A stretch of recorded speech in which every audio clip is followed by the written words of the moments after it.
So on 26 December of 2004, the world had experienced the third largest earthquake in recorded history. It recorded a 9.1 on the Richter scale.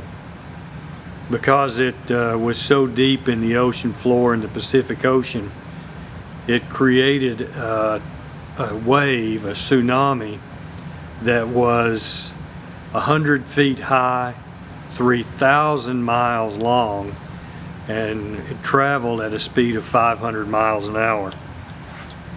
When the earthquake had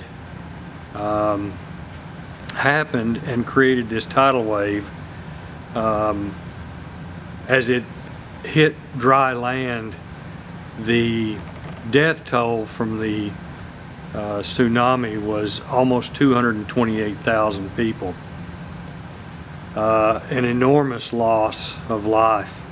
But in the islands in the Pacific between Burma and Thailand, there's a group of people called the Moken people. And they are born on the water, they live on the water, they die on the water.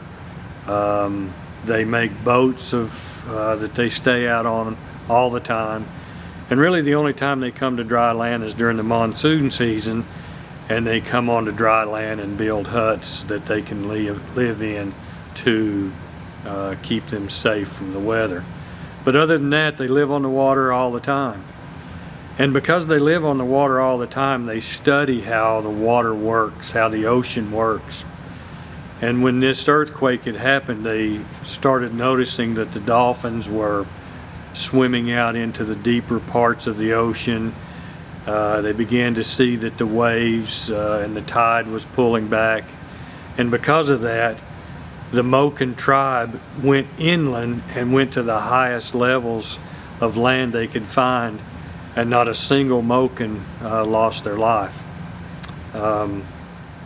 So let's switch gears a bit. If we look back in the time that Jesus was on earth and given his ministry, he selected 12 men, became his disciples. He taught them, he led them, he guided them. They learned the scripture together. And in just all the things that the questions that the disciples had, they learned from the Master himself, the creator of the universe.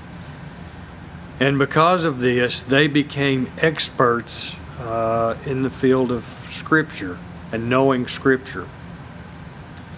When Jesus was crucified, they didn't truly understand the full depth of what was going on. But when he was resurrected from the dead, the disciples knew, and the Scripture became a real highlight in their life. We know by Scripture that Judas, one of the disciples, committed suicide.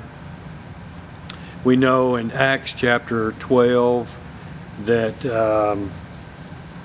one of the disciples, James, the son of Zebedee, in Acts chapter 12, was executed by Herod.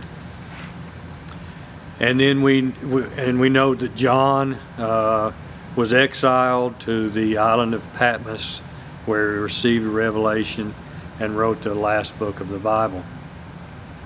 But we know that because of the things that they understood in Scripture, the other disciples were not sure exactly how they died, but we know by tradition that they all, other than those I spoke about, were martyred for their faith. They were murdered in horrible ways. But what gave them the power or the fearlessness to go about and experience the pain of the deaths that they experienced, I believe, was because of the time that Jesus was on the earth teaching them. They understood the Scripture. And so as we we can put these two together. The Moken tribe, they understood the water and how the oceans work. And the disciples understood the Scripture and how the Scripture was being fulfilled and is still being fulfilled. We can see a parallel. What's the parallel? They studied what they knew. And here we are in a time of pretty, in my lifetime, really great chaos in the world. There's this pestilence, this disease that's out there that's shutting down countries and isolating people from their families. And we're in a time and an era that I have never experienced in my lifetime. And I'm sure you haven't either. So when I look at these parallels and how they studied the oceans and the waters, the Scriptures, it reminds me that I need to study the Scripture just as much, because there's things in the Scripture that if we're not keeping focused on those things, the promises that God gives us, I myself can turn into this chaos that's going on around me, and I can begin to become fearful. I can misunderstand. I can see society and the things that are going on out there, and then I fall prey to the same type of fear and anxiety, and so I need to remind myself that on these times that I'm at home and I'm isolated, there's lonely times and quiet times. Those are the times that I need to pick up the Scripture, pick up my Bible, and read some of the things and the promises that God has for me. And I wanted to share a couple of those that I've picked out. John chapter 14 verse 27 says, "Peace I leave you, my peace I give you. I do not give to you as the world gives. Do not let your hearts be troubled, and do not be afraid." So I'm reminded, Jesus gave me a peace. He came here to give me a peace in my spirit, a peace in my life. And when chaos is going on all around me, I have peace because that's a promise that Jesus has given me. 1 Corinthians chapter 14 verse 33. "For God is not the author of confusion, but of peace, and is in all the churches of the saints." Again, here it is, that God has given us peace. He's promising us peace in the midst of a chaotic world. Which I'm reminded one more story of when I started into ministry. I was doing Bible studies in the prison. And there was one inmate that was coming to the Bible study regularly. And this was a work release, so they could go out during the day, and they could do labor type work and make some extra money, so that when they exited the prison system, they would have a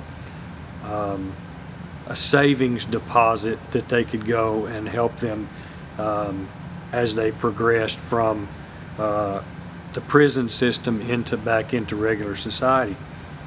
And this guy had told me he had gone out to work that day, and he had come back, and as they had to cross a railroad track in their vehicle, and as he crossed the railroad track, he said he saw this wino sitting on the track drinking his wine, had his bottle in the little paper bag, and he was sitting there on the railroad track.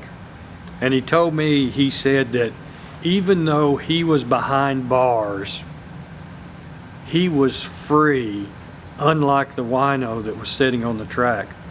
He had a freedom and a peace in his life that surpasses all understanding, because he understood what Christ did for him. He accepted that, and his life was changed and forever changed because of that.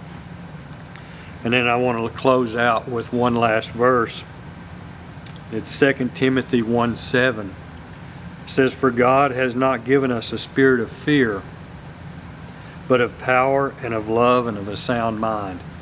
So the only way I can get these scriptures is if I'm in the Bible, I'm studying the Bible, and I'm holding on, and I look and search for those promises that God made to give us a peace and of a sound mind.